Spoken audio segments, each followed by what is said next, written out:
गरीब भाभी ने नंद की शादी के लिए बनाया 3 ड्रेस। इस कहानी की शुरुआत कुछ इस तरीके से होती है। पूनम कस्टमर का ब्लाउज सिलती है, उसमें डोरी नहीं लगा था, वो डोरी लगाने जाती है, तभी उसकी सासू माँ आती है उधर से माधवी और बोलती है, दिन भर खटर पटर करती है, गरीब कहीं की, केवल दूसरों पे ध्यान है, कभी अपनी सासू माँ पे भी ध्यान दिया कर, चाय लेकर के आ। तो पूनम बोलती है, मैं अभी आपके पास चाय लेकर के गई थी, लेकिन आप सुषमा आंटी से बातें कर रही थी, इसीलिए मैंने आपको चाय नहीं दिया। तभी वो माधवी अपना हाथ उठाती है पूनम को मारने के लिए, तभी वहाँ पे पूजा आकर के अपनी मम्मी का हाथ रोकती है और बोलती है, मम्मी तुम ये क्या कर रही हो, भाभी अपना मेहनत से काम कर रही है तो फिर तुम उसे मार क्यों रही हो। तभी वहाँ पे उसके ससुर जी आते हैं और बोलते हैं, तुम गरीब गरीब करती हो और इसके ब्लाउज सिलने का मजाक उड़ाती हो। पैसा जोड़ जोड़ कर मेरी बहू ने 1 लाख रुपया जमा किया है पूजा की शादी के लिए। इतना बात सुनने के बाद माधवी वहाँ से चली जाती है और फिर पूजा आकर के बोलती है कि भाभी मम्मी की बात का बुरा मत मानिएगा। तो पूनम बोलती है कि मम्मी जी बिल्कुल सही कह रही हैं, अगर अमीर बहू आती तो घर में महंगे महंगे सामान लेकर के आती, लेकिन मैं गरीब थी और मैं अपने साथ कुछ भी लेकर के नहीं आई।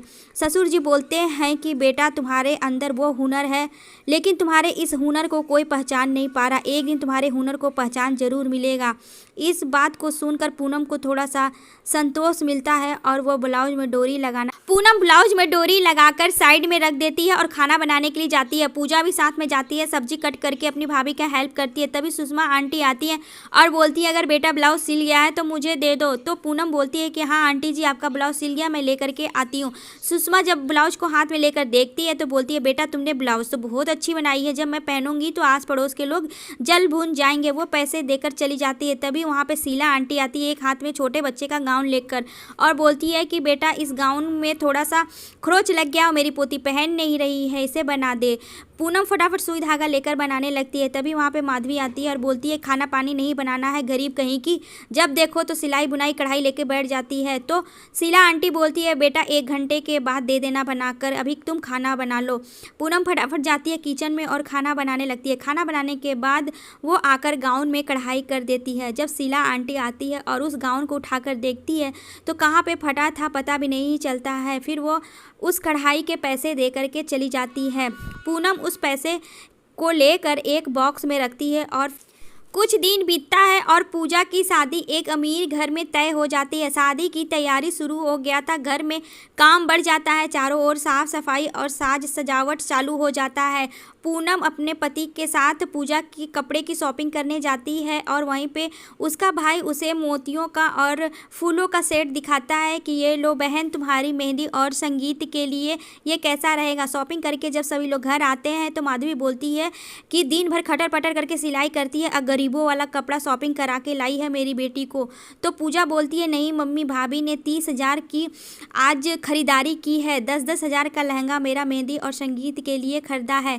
जैसे वो अपना महंगा लहंगा अपने बक्से में रखती है तो बक्से के कोने से वो लहंगा फट जाता है। तो पूजा रोने लगती है कि भाभी अब मैं क्या करूँ, शादी और संगीत का टाइम आने वाला है और मेरा ड्रेस भी फट गया। भाभी बोलती है, कोई बात नहीं, मैं साड़ी से तुम्हारा नया ड्रेस बना दूंगी।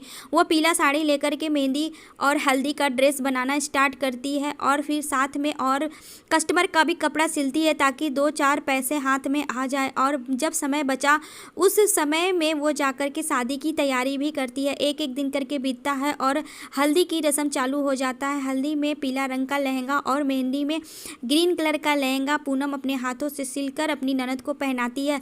तभी अगले दिन उसकी सासू माँ का फ़ोन आता है कि आप मेरी बहू का लहंगा यहाँ पे दे जाइए, मैं पूजा करके वापस भिजवा दूंगी। तो माधवी बोलती है, हमारे घर का रिवाज नहीं है, लड़का के साइड से लहंगा आता है, लेकिन लड़का वाला साफ इनकार कर देता है कि लड़की के घर से ही लहंगा आएगा। माधवी अपने बेटे को बताती है तो वो बोलते हैं कि नया नया मांग कर रहे हैं लड़के वाले, अब लहंगा कहाँ से आएगा। माधवी बोलती है कि दिन भर खटर पटर करके सिलाई करती हो ना और पूजा करती हो तो तुम उसके लिए लहंगा तैयार कर। तो उसका भाई बोलता है, माँ तुम गजब बात कर रही हो, पूनम कहाँ से लहंगा तैयार करेगी। पूनम बोलती है, कोई बात नहीं है माँ जी, मैं ज़रूर से ज़रूर पूजा के लिए लहंगा तैयार करूँगी। वो तुरंत मार्केट जाती है और लहंगा बनाने का सामान खरीद कर लाती है, लैस, कपड़ा, मोती और फिर जो भी लहंगा में चाहिए वो सारी चीज़ें वो खरीद कर लाती है। 2 दिन कड़ी मेहनत करती है, खाने का भी टाइम नहीं मिलता है। पूजा अपने हाथों से खाना खिलाती है। रात के 1 बज जाता है। वो सिलाई मशीन पे सिलाई करते करते सो जाती है। उसके हाथ में खरोच लग जाता है, सुई चुभता है और उसके हाथ से खून निकलने लगता है। लेकिन पूनम रुकती नहीं है। रात दिन मेहनत करने के बाद फाइनली लहंगा बनकर तैयार हो जाता है और वो अपनी नंद के ससुराल भेज देती है पूजा करने के लिए। तो उसकी सासू माँ लहंगा का और चूड़ा का पूजा करके वापस दोपहर में भिजवा देती है और यहाँ पे पूजा अपने भाभी का बना हुआ लहंगा पहनकर तैयार हो जाती है। तो माधवी देख के बोलती है, अरे वाह पूजा, तुम्हारी भाभी ने तो बहुत अच्छा लहंगा बनाया है। तो पूजा बोलती है कि मम्मी तुम तो यूं ही भाभी को डांटते रहती हो, देखो भाभी ने कितना सुंदर लहंगा बनाया। माधवी बोलती है, हाँ चल ठीक है, अपनी भाभी का इतनी तारीफ मत कर, चल मंडप में बैठ जा। माधवी अपनी बेटी को मंडप में ले जाकर बैठा देती है और पूजा की शादी बहुत ही अच्छे रईस घर में हो जाती है। फिर पूजा की हो जाती है विदाई।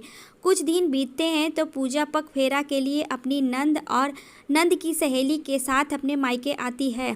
तो उसकी नंद थी फैशन डिज़ाइनर, जो भाभी से बातें करती है कि भाभी जो आपने लहंगा तैयार किया था वो लहंगा मुझे बहुत पसंद आया, मैं चाहती हूँ कि आप वो लहंगा मेरे लिए बनाइए ताकि उसका सेल मार्केट में बहुत ज़्यादा होगा, ऐसा मुझे लगता है। और वो अपने साथ पूनम को जोड़ लेती है। पूनम की मेहनत और पूजा की ननद की सहेली का पैसा दोनों मिलकर रंग लाता है और पूनम के हाथ का बना हुआ ड्रेस बहुत ही ज़्यादा फैशन शो में फेमस हो जाता है, जिसकी वजह से पूनम का बहुत नाम होता है और पैसे भी आना स्टार्ट हो जाता है। धीरे धीरे इन लोगों का रहन सहन बदल जाता है, सभी लोग काफ़ी अमीर हो जाते हैं और बड़े से घर खरीदते हैं और उस बड़े से घर में पूरे ऐशो आराम से पूजा और उसकी मम्मी और पूनम की फैमिली रहने लगती है। तो फिर माधवी बोलती है, पूनम बेटा मुझे माफ़ कर दो, मैंने तुम्हारे टैलेंट का हमेशा मजाक उड़ाया, आज तुम्हारे इस टैलेंट के दम पे ही हम लोग इतना अमीर हो पाए हैं।